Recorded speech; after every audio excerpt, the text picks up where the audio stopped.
இதான் மக்களுக்கு தெரிஞ்சிருக்குங்க. எல்லாம் திமுகவோட அமைச்சர்கள் அவங்களோட தரம் எப்படின்னு நல்லா தெரிஞ்சிருக்கு.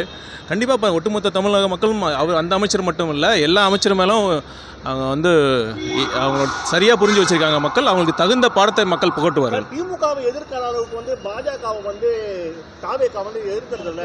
பேருக்காக மட்டும்தான் பாஜகவை வந்து தாவேகா எதிர்க்குதுன்ற குற்றச்சாட்டு இருக்கு. இது உங்களோட கருத்து இருக்கு? எப்படி பேருக்காகனா எப்படி ஒன்றிய அரசு கொண்டு வந்த தமிழகத்துக்கு எதிரான அனைத்து திட்டங்களுமாக இருந்தாலும் சரி, அனைத்து சட்டங்களாக இருந்தாலும் சரி, தாவேகா வந்து முதல் கட்சியாக கண்டனத்தை தெரிவித்திருக்கிறது. இந்த கண்டனத்தை நாங்கள் விமர்சனத்தை நம்ம முற்றிலும் ஏற்கவே முடியாது. தொடர்ச்சியாக நீங்க வந்து பாஜக கூட்டணியை புறக்கணித்தாலும் தாவேகா தங்கள் கூட்டணிக்கு வர வேணும்னு சொல்லிட்டு என்டிஏ கூட்டணி புறக்கணி இருந்துகிட்டே இருக்கு. வரக்கூடிய சட்டமன்ற தேர்தல் அவங்க கூட போறதுக்கு உண்டான வாய்ப்பு ஏதாவது இருக்கா? எங்கள் நிலைப்பாட்டில் வந்து ரொம்ப தெளிவாக இருக்கோங்க.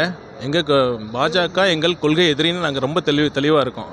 ஏற்கனவே இதை பற்றி ஆரம்பத்தில் என்ன சொன்னோமோ அதே தான் இப்போவும், இப்போ சொல்கிறது தான் எப்போவும். சார், தொடர்ச்சியாக நிறைய பேர் வந்து இப்போ தாவேகா இணைஞ்சிட்டு இருக்காங்க. இன்னும் வந்து நிறைய பேர் வந்து இதே இருக்கிறதுக்கு அதிமுக வாய்ப்பு இருக்கா சார்? பொறுத்திருந்து பாருங்கள். Right, thank you.